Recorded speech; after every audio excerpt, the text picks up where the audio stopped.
Dear students, welcome to perfection IAS. Perfection IAS में ये जो पर्टिकुलर वीडियो सीरीज है, we are going to talk a very very important topic जो कि national education policy इस जो है कल गवर्नमेंट ने इंट्रोड्यूस करा है, उसके बारे में हम लोग डिस्कशन देंगे। This discussion is going to be bilingual discussion होगा in Hindi and in English. And also you need to keep in mind कि ये जो पर्टिकुलर नेशनल एजुकेशन पॉलिसी है, ये प्रीलिम्स, मेंस और इंटरव्यूज तीनों सेक्शन के लिए काफ़ी ज़रूरी है। It is very important for prelims, mains as well as interview. So तीनों एक्सपेक्ट्स को हम इस पर्टिकुलर लेक्चर में कवर करने वाले हैं।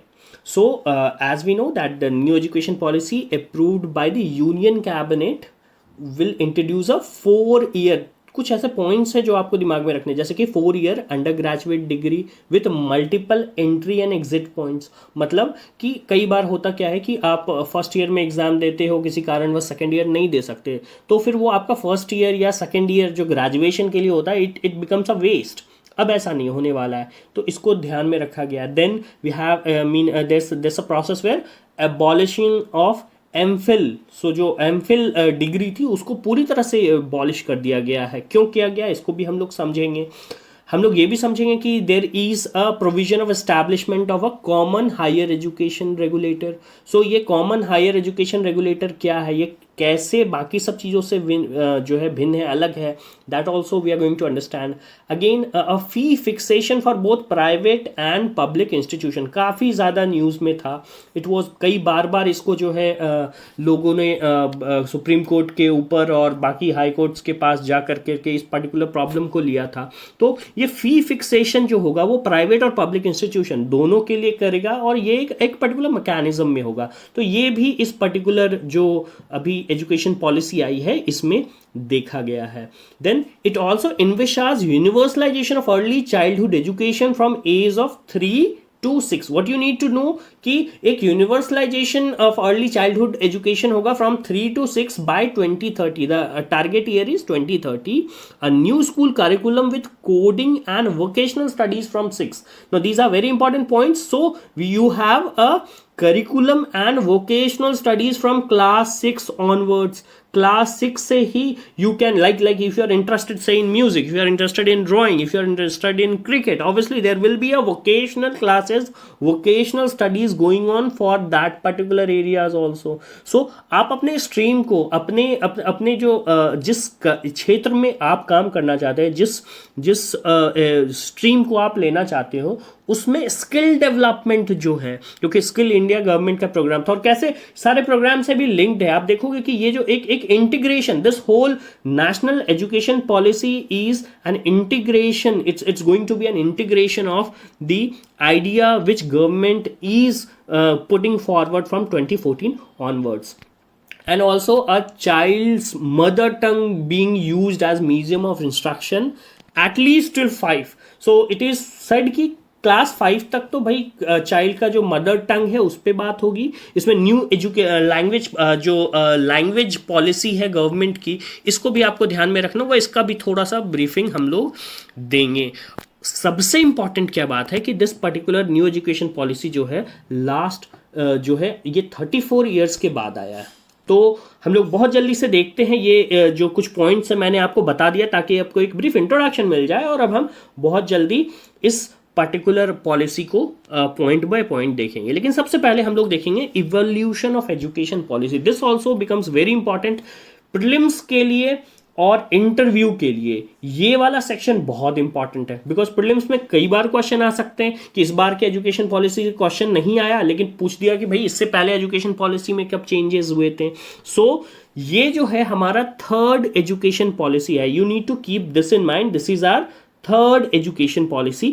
इससे पहले एक नेशनल पॉलिसी ऑन एजुकेशन 1968 आया था, और उस समय इंदिरा गांधी की सरकार थी। Indira Gandhi government was at that particular time. Again there was national policy on education 1986 जो कि राजीव गांधी के समय आया था, और अभी नेशनल पॉलिसी ऑन एजुकेशन 2020 है जो कि मोदी जी के समय आया है। तो ये तीन आपको याद रखने हैं कि ये तीन जो है एजुकेशन पॉलिसी आया है 68 में, 86 में और 2020 में। पहला 68 under the government of Indira Gandhi, second under the government of Rajiv Gandhi, and third under the government of Mr. Narendra Modi.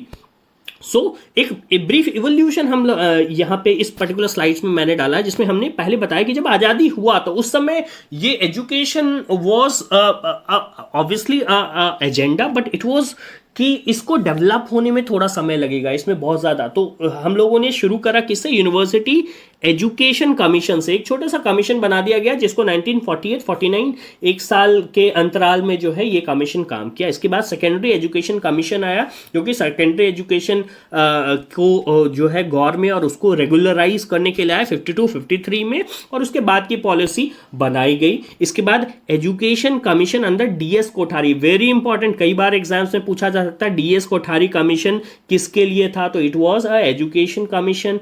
कब हुआ था? सो 64-66 के दौरान DS कोठारी कमीशन हुआ था। तो ये education commission under DS Kothari, ये आपको बहुत इंपॉर्टेंट है, याद रखना है 64-66 के समय। इसके बाद आया national policy on education which was aggregating everything. So इससे पहले जो university education commission, secondary education commission and the DS Kothari commission, इन तीनों को एग्रीगेट करके एक नेशनल पॉलिसी ऑफ एजुकेशन बना गया। इसमें कुछ अपनी चीज़ें भी डाली गई और 1968 में इंदिरा गांधी की सरकार ने इसको बहुत अच्छे से जो है इम्प्लीमेंट करा, फिक्स करा।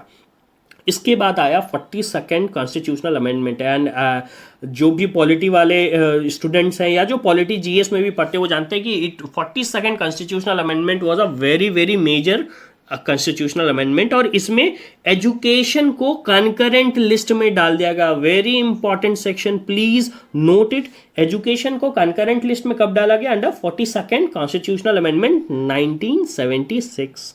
उसके बाद आया then national policy on education 1986। Again a very important shift sort of I would say, because national policy of education 1968 और 1986 में कुछ मेजर चेंजेस, एज ईयर में ज़्यादा डिफरेंस नहीं है लेकिन कुछ मेजर चेंजेस हुए थे। और वैसे इसके माइन्यूट डिटेल्स को जाने की आपको ज़रूरत नहीं है, बिकॉज हम लोग अभी पूरी तरह फोकस करेंगे 2020। हाँ, जितना हमें प्रीलिम से पूछा जा सकता है, we are going to cover that particular point. इसके बाद नेशनल एजुकेशन पॉलिसी 1986 में मॉडिफिकेशन हुआ 1992 में। This is very important for UPSC examination. They do ask भाई ये 1992 को चेंज करके 1996 कर देंगे, 2002 कर देंगे। तो आपको याद रखना है कि जो national education policy 1986 under the Rajiv Gandhi government, वो 1992 में उसमें एक अमेंडमेंट किया गया। Again it was not a very major amendment, there was a slight modification.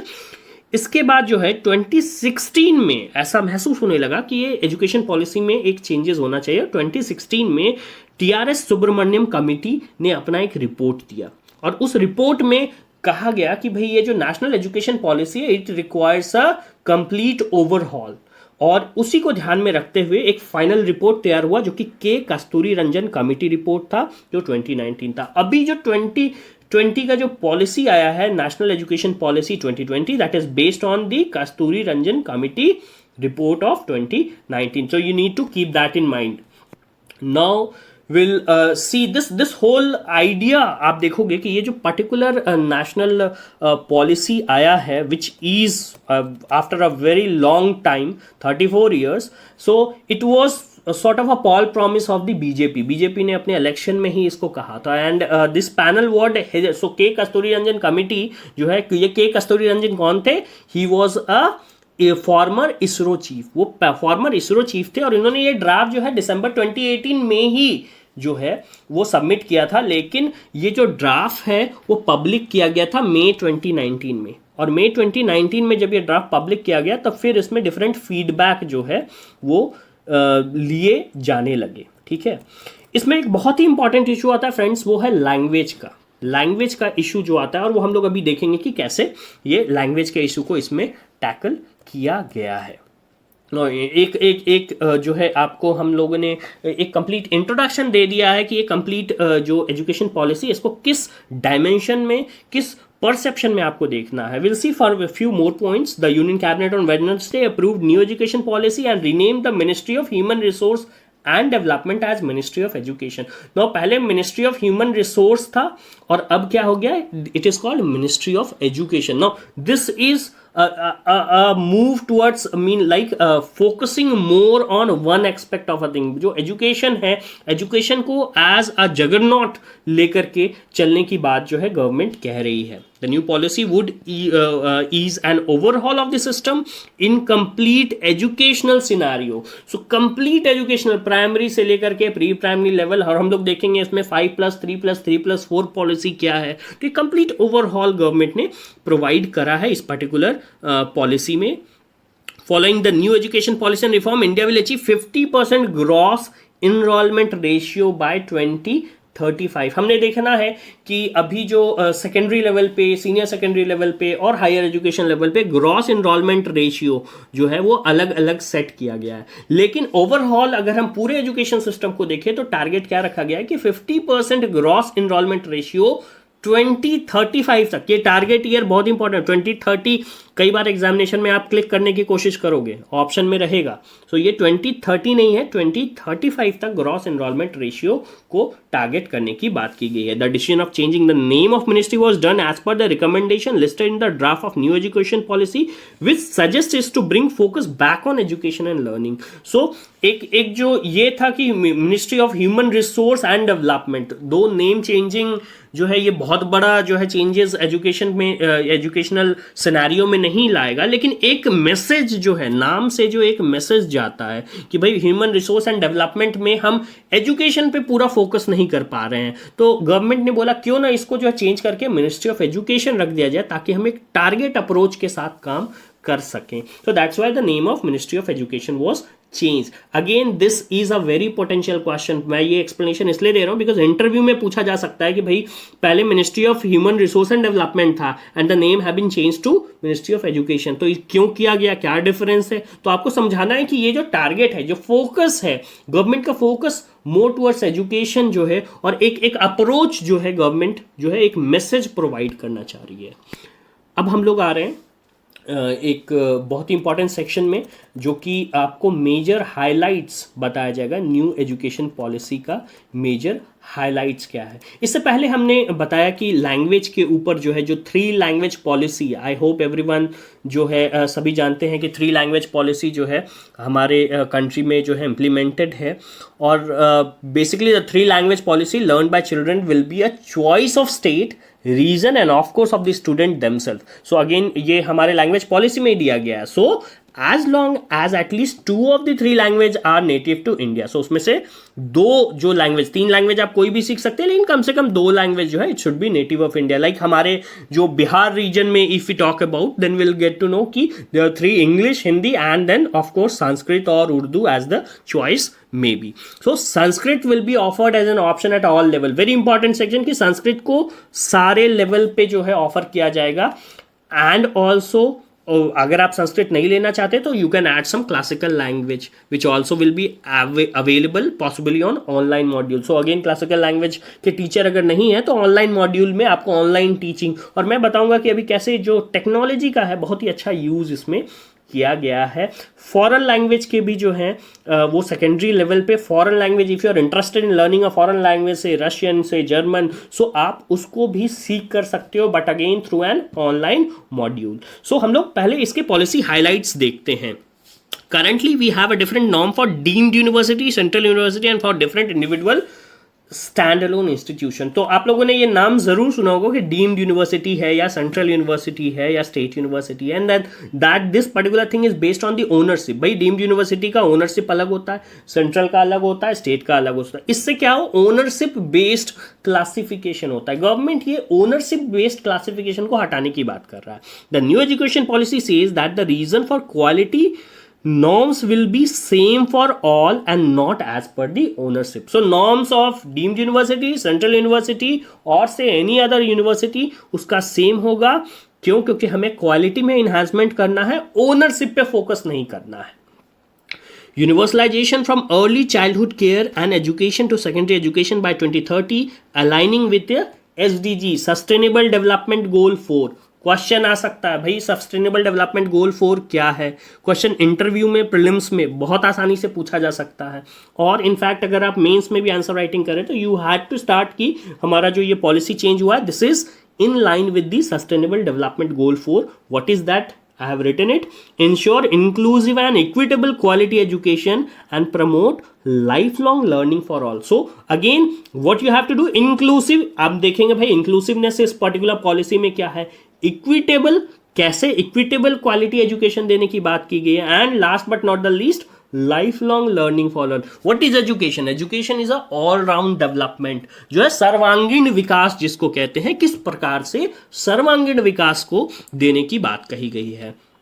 Attaining foundational learning and numeracy skill through national mission by 2025. So जो national mission 2025 के अंतर्गत जो है foundational learning and numeracy skills जो है दिया जाएगा. 100% gross enrolment ratio in pre school to secondary school level by 2030. मैंने बताया था ओवरऑल जो टारगेट था 2035 तक कितना था, ओवरऑल टारगेट 2035 तक 58% अचीव करना था. लेकिन जो प्री स्कूल लेवल है, सेकेंडरी स्कूल लेवल है, उसमें 100% ग्रॉस इनरोलमेंट रेशियो, कम से कम बेसिक प्राइमरी एजुकेशन तो मिलना है. वहां 2035 था, यहां पे क्या है 2030.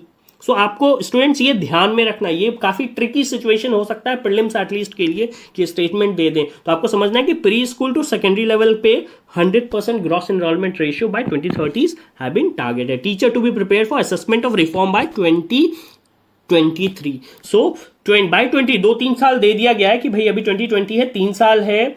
अभी टीचर को जो है ये इस पर्टिकुलर जो असेसमेंट रिफॉर्म्स हैं, क्योंकि टीचर का भी असेसमेंट रिफॉर्म होगा, इसकी भी बात हम करेंगे कि टीचर का किस तरह से असेसमेंट रिफॉर्म होगा, along with the students credit system कैसे आएगा. सो ये सारी चीज़ों के लिए 2-3 साल का समय दिया जाएगा. So it would be sort of a warm up period.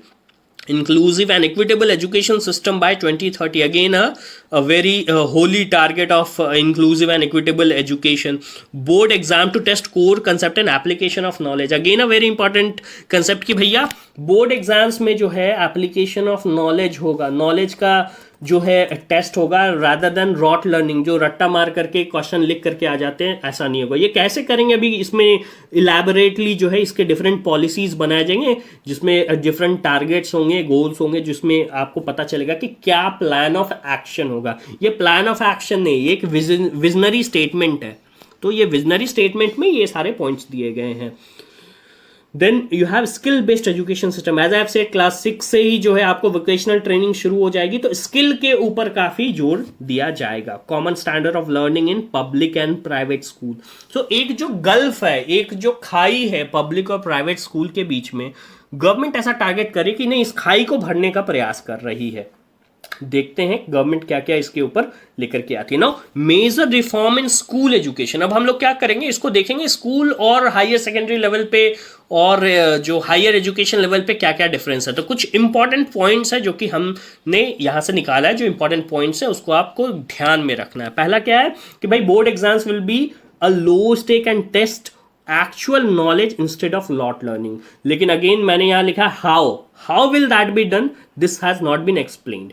ये नहीं बताया गया कि अभी कैसे होगा. लेकिन ऑब्वियसली ये जो मैंने बताया अभी 3 साल का वार्म अप पीरियड होगा बाय 2023, उसमें ये सारे एक्सक्यूटेबल टारगेट कैसे एक्सक्यूट किया जाएगा, कैसे इंप्लीमेंट किया जाएगा, क्या ओवरऑल प्लान ऑफ एक्शन होगा, वो डेवलप होने वाला है. Mother tongue to be the medium of instruction till grade 5. यहाँ पे लिया गया है wherever possible the medium of instruction until at least grade 5 will be in mother tongue, लेकिन if preferably till grade 8 भी हो सकता है. So ये 5 तक तो होना ही चाहिए, लेकिन अगर स्टूडेंट्स चाहते हैं या अवेलेबल मीडियम्स हैं, बुक्स अवेलेबल हैं, टीचर अवेलेबल हैं, तो इसको एक्सटेंड किया जा सकता है कम से कम स्टैंडर्ड 8 तक.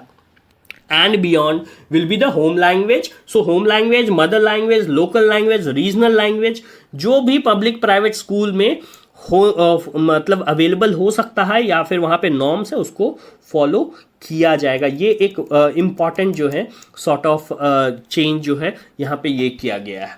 इसमें अगेन एक चीज़ और पॉइंट है कि न्यू जो है करिकुलम फ्रेमवर्क बनाया गया है, जो कि मैंने इस यहाँ पे एक पॉइंट मैंने मिस कर दिया है. वो ये है कि एक न्यू करिकुलम फ्रेमवर्क बनाया गया है which will be included in the preschool and anganwadis years. So जब प्री स्कूल या आंगनवाड़ी ईयर्स होंगे तो प्री स्कूल को भी एक एम्बिट में लाने की कोशिश की गई है. So इसको भी हम लोग देखेंगे। Next is report card will be comprehensive report card on skill and capability instead of just marks and statement. हम लोगों के समय या आज के समय क्या रिपोर्ट कार्ड होता है, भाई मैथ्स में कितना मिला है, साइंस में कितना मिला है, वही सोशल साइंस में कितना मिला है, इंग्लिश कितना है, कंप्यूटर कितना है, और ओवरऑल करके कर देते हैं। फिर एक सेक्शन होता है जिसमें एक ग्रेडिंग होती है, आपका ओबीडियंस कितना है, आप कितने ज़्यादा जो है कितनी शैतानियाँ करते हो, उसको डिफरेंट नेम्स में वो डाले रखते हैं कि आप ओबीडियंट हो कि नहीं हो, आप कितने कंसंट्रेशन आपका क्लास में क्या होता है, एक्स्ट्रा करिकुलर एक्टिविटीज क्या कर सकते हो। लेकिन ये एक बहुत ही wide term, they use a very wide term, now they are going to be very specific. Why? Because you are going to choose your own skill. आप अपना एक स्किल, आप अपना एक वोकेशनल सेक्शन चूज करने वाले हो, और उस पर्टिकुलर वोकेशनल सेक्शन में आपकी क्या मतलब परफॉर्मेंस है, they are also going to leverage that. So report card will be a comprehensive report of skill and capabilities instead of just marks and statement. National mission to focus on basic literacy and basic numeracy based on recent report, because अभी recent report आया है जिसमें पता चला है कि जो basic literacy, foundational literacy जिसको और न्यूमरेसी कहते हैं, वो बच्चों में नहीं है। क्लास 2 में, 3 में, 4 में बहुत ही ज़्यादा जो क्वालिटी ऑफ एजुकेशन है उसके ऊपर एक चर्चा कुछ दिनों से हो रही है। सो a national mission on foundational literacy and numeracy to ensure basic skill at the class 3 level by 2025 जो है एक अलग से ये टारगेट रखा गया है। Now, next point, major changes in the pedagogic section of curriculum with no rigid separation between streams. So again, ये जो साइंस, आर्ट्स और इसका एक जिसको अभी एग्जामिनेशन में भी हम देखते हैं कि एक तरह का जो है इंटरडिसिप्लिनरी क्वेश्चंस के ट्रेंड बहुत बढ़ गए हैं। आपको अगर हिस्ट्री में आप पढ़ रहे हो तो हिस्ट्री का क्वेश्चन जरूर ना जरूर ज्योग्राफी के किसी डायमेंशन को टच करेगा, ज्योग्राफी का हिस्ट्री को टच करेगा, फिजिक्स का केमिस्ट्री को टच करेगा। तो ये जो इंटरडिसिप्लिनरी स्टडीज का ट्रेंड है, इंटरडिसिप्लिनरी क्वेश्चन का ट्रेंड है, वो अब आपके बेसिक एजुकेशन पॉलिसी में ही शामिल होने वाला है। So major changes in pedagogical structure of curriculum with no rigid separation between stream, which again is a target of all round development. All separation between vocational, academic and curriculum and extra curriculum will also be एक जो है कि extra curricular activities जैसे ही बोल देते पता चल जाता है कि हाँ, it is not in curriculum, it is beyond curriculum. अब उसको एक्स्ट्रा करिकुलर नहीं, it is going to be a curricular activities. मतलब आपके जो ओवरऑल 1 ईयर सेशन है उसी में आप एकेडमिक काम भी करोगे और वोकेशनल काम, और दोनों के लिए बराबर मार्क्स मिलने वाले हैं। करिकुलर काम भी करोगे, और सो कॉल्ड जो एक्स्ट्रा करिकुलर वर्क होते थे वो अब एक्स्ट्रा करिकुलर ना होकर आपके करिकुलर में शामिल होंगे। और उसके लिए भी आप स्पीच डिबेट कंपटीशन में जाते हो, आपका मार्क्स डिबेट कंपटीशन में जो आपने अच्छा रैंक करा, डेक्लेमेशन कंपटीशन आपके स्कूल में होता है, टेबल कंपटीशन होता है, और आप इसमें एक्सेल करते हो, फर्स्ट आते हो, तो उसका मार्क्स ऐड नहीं होता आपके फाइनल शीट में। अब आपके फाइनल शीट में वो मार्क्स भी ऐड होने वाला है। सो जो साइकिलिंग करते हैं, जो फुटबॉल खेलते हैं, जो क्रिकेट खेलते हैं, उन सब का एक स्ट्रक्चर क्रिएट होगा। ये कैसे होगा अभी क्लियर नहीं है, लेकिन एक स्ट्रक्चर क्रिएट होगा जिसमें इंपॉर्टेंट पॉइंट्स, इंपॉर्टेंट जो अचीवमेंट्स होंगे उसकी ग्रेडिंग दी जाएगी, और उसका मार्क्स आपके फाइनल रिपोर्ट कार्ड में रिफ्लेक्ट होगा। सो आपका ओवरऑल डेवलपमेंट, आप पढ़ने में बहुत अच्छे हो, स्पोर्ट्स में बहुत अच्छे नहीं हो, आप स्पोर्ट्स में या आप एक पर्टिकुलर स्किल सेट में आपने अच्छा परफॉर्म नहीं करा है, तो ये आपके ओवरऑल डेवलपमेंट नहीं शो करता है। तो ये बहुत ही अच्छी जो है गवर्नमेंट का विजन है इस पर्टिकुलर फील्ड को लेकर के। Now again, new national curriculum framework for EC schools, teacher and adult education. So चाहे वो स्कूल हो at EC level, then teacher और एडल्ट एजुकेशन है, इसका भी एक नया करिकुलम फ्रेमवर्क बनाया जाएगा। अब जैसे कि जो जनरल स्कूल्स है उसमें ही एडल्ट एजुकेशन होगा, लेकिन वो कब होगा, जब जनरल स्कूल की टाइमिंग खत्म हो जाएगी तो उसके बाद शाम के वक्त या रात के वक्त एडल्ट एजुकेशन होगा। इसके ऊपर बहुत ज़्यादा जो है आपको फोकस नहीं करना है, ये एक ऐसे पॉइंट है जिसको आपको ध्यान में रखना है। Medium instruction till grade till at least grade 5 and preferably till grade 8 beyond in home language, mother language और regional language, as I have said earlier। मैंने ये point डील किया हुआ है। Tracking students progress for achieving learning outcome. So जो एक proper track रखा जाएगा, एक जो मैंने बताया नहीं, जो टूल ऑफ टेक्नोलॉजी यूज किया जाएगा जिसमें जो स्टूडेंट के प्रोग्रेस है उसको ट्रैक किया जाएगा और एक नेशनल असेसमेंट सेंटर बनाया जाएगा।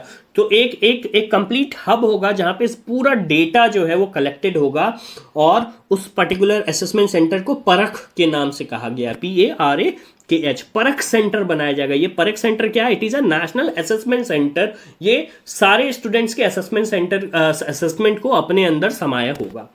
National testing agency to offer common entrance exam for admission to higher education institution. Again, जो मल्टीपल लेवल्स ऑफ एग्जामिनेशन होते हैं, ऐसा नहीं होगा, एक कॉमन एंट्रेंस एग्जाम होगा और उसके अनुसार से जो रैंकिंग होगी उसके अनुसार से आपको कॉलेजेस मिलेंगे। जितनी अच्छी रैंकिंग होगी उतनी अच्छे कॉलेजेस मिलेंगे। तो मल्टीपल लेवल्स ऑफ एग्जामिनेशन जो होते हैं, लोग परेशान होते हैं, सेंटर पे जाते हैं और भी डिफरेंट एग्जामिनेशन प्रेशर होगा, वैसा नहीं होने वाला है।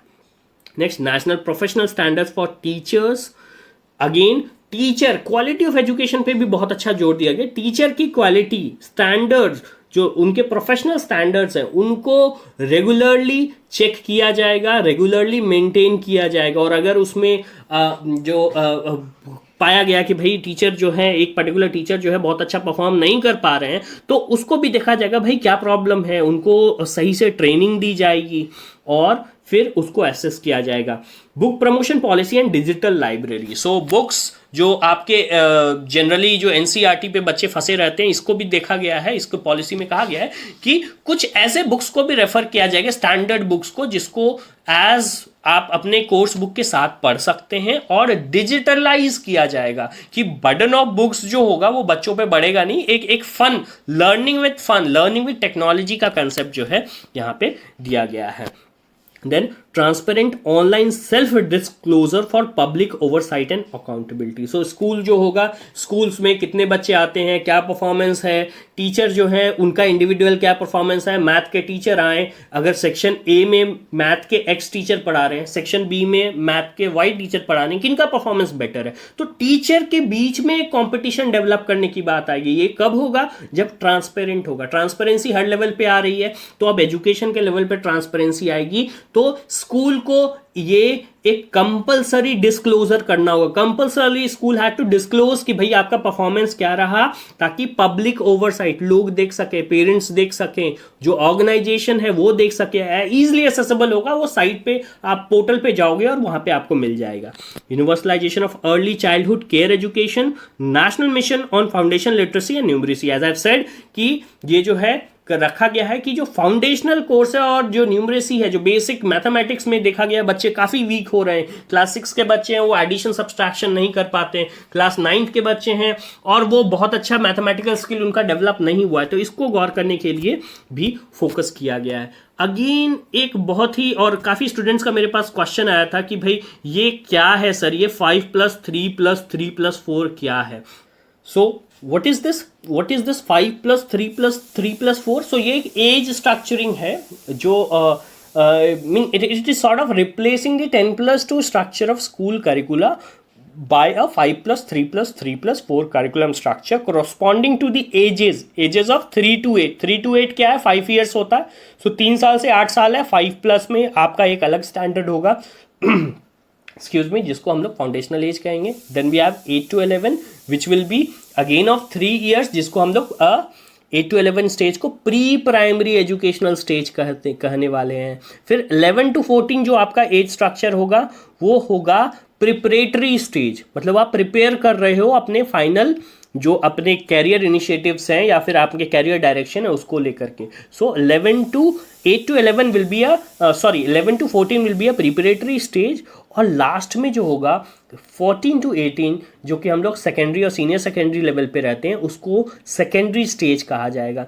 So this is what is 5+3+3+4। 3 से 8 साल के बीच में 5 years है, so that will be foundational. Then 8 से 11 साल में 3 साल है, that will be pre primary. 11 से 14 3 साल है, that will be preparatory. And 14 to 18 that is again a 4 year, that will be the secondary stage. So यही है 5+3+3+4 curriculum and pedagogical structure.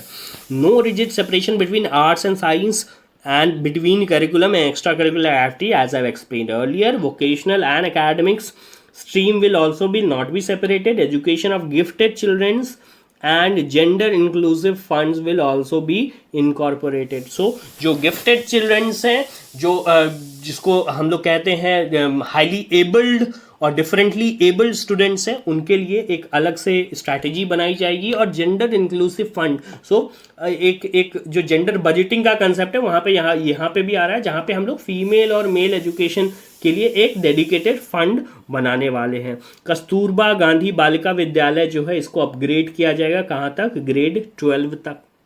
Reduction in curriculum to core concept and vocational integration from class 6 onward, as I have said earlier, will be included. Now एक जो बहुत important factor है, और इसके लिए ये जो कोविड क्राइसिस है ये भी काफ़ी जो है देखा गया है कि जिम्मेदार है, वो है use of technology.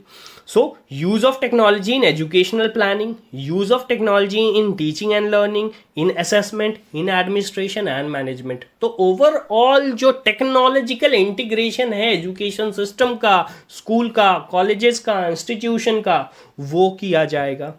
Then divyang friendly education software, as I have said earlier. So जो स्पेशली एबल्ड स्टूडेंट्स हैं उनके लिए जो है तो इनिशिएटिव है ही, लेकिन जो ऑनलाइन एजुकेशन सिस्टम है उसमें दिव्यांग फ्रेंडली, जैसे कि हम लोग ऑनलाइन लाइब्रेरी कह सकते हैं. So there could be an audio library जिसमें जो वैसे जो बच्चे हैं जो देख नहीं सकते हैं वो उसका फ़ायदा ले सकें.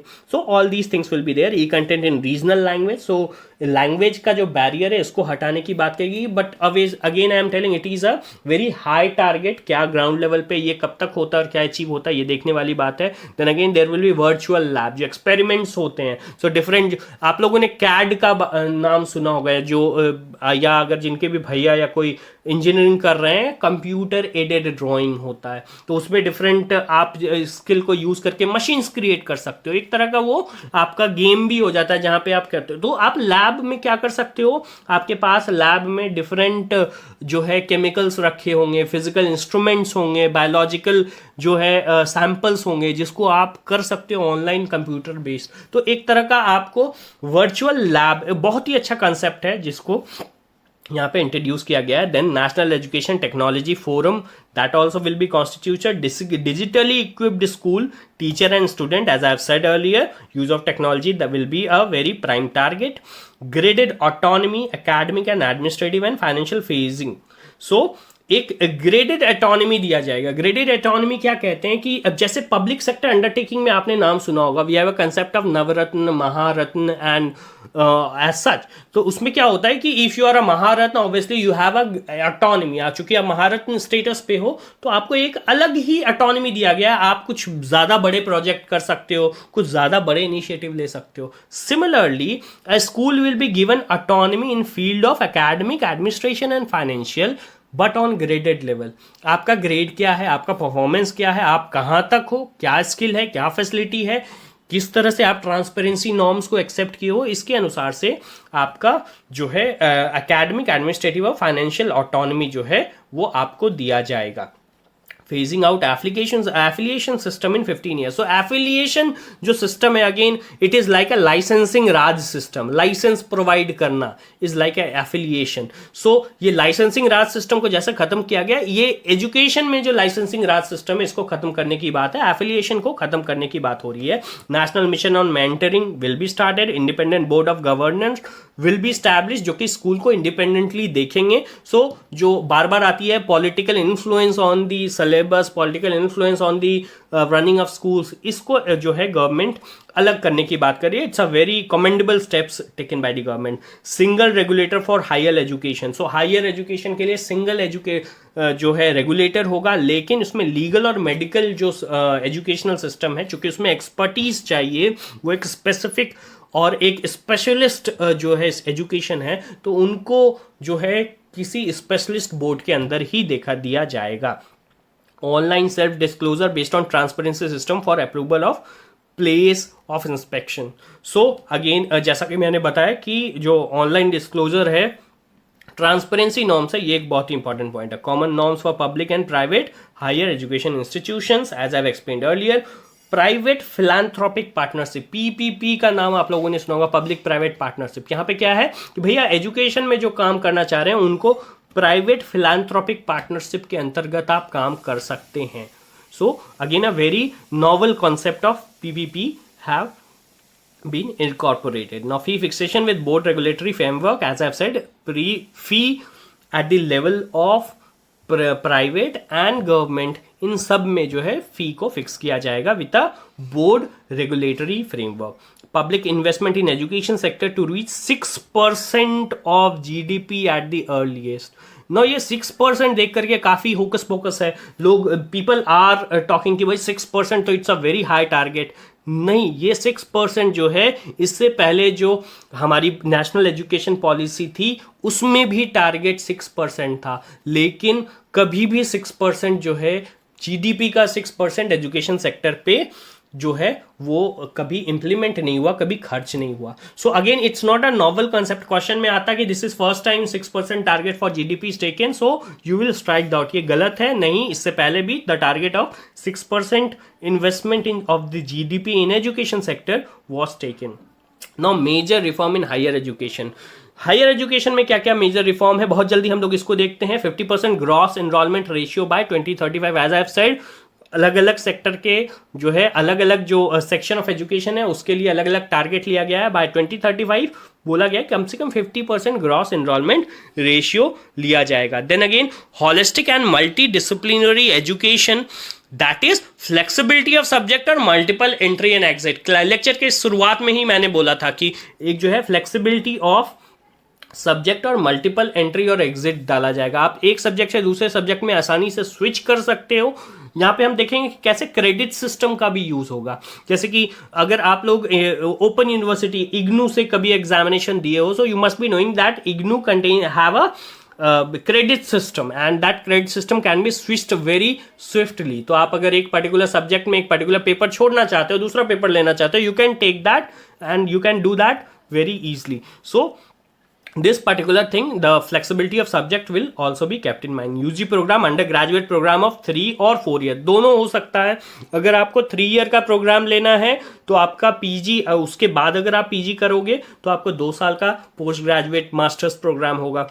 और अगर आप 4 ईयर के जो है यूजी प्रोग्राम लोगे, और यूजुअली ये इसलिए किया गया कि जो लोग रिसर्च में जाना चाहते हैं, जो लोग एजुकेशन फील्ड में जाना चाहते हैं, प्रोफेसर बनना चाहते हैं, तो भाई उनका अंडर ग्रेजुएट प्रोग्राम 4 ईयर का होगा. लेकिन जो एक ग्रेजुएट सर्टिफिकेट लेकर के किसी और एग्जामिनेशन की तैयारी करना चाहते हैं वो 3 साल के लिए ले सकते हैं. सो 3 और 4 ईयर ऑफ पीजी प्रोग्राम होगा, और उसी के अनुसार से आपका जो है पीजी प्रोग्राम भी होगा.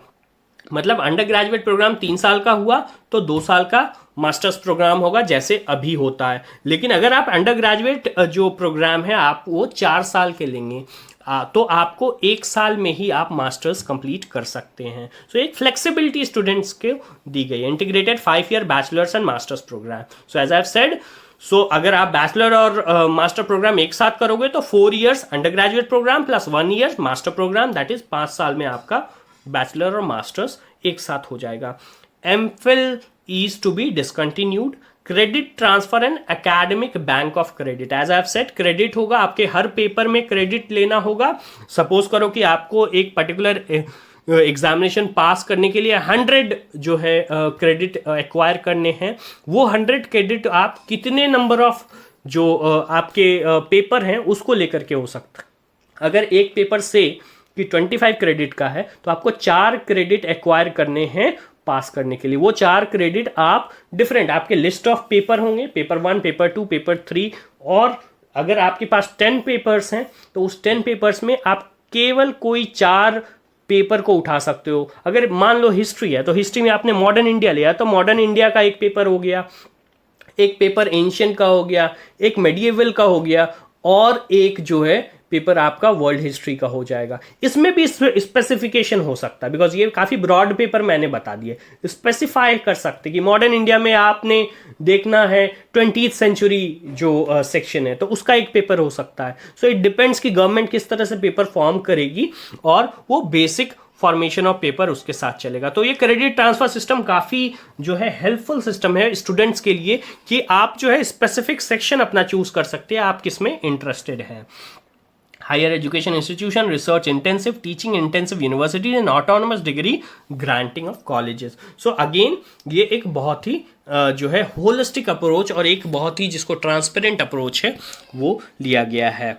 Now vision and mission, model multidisciplinary education and research university.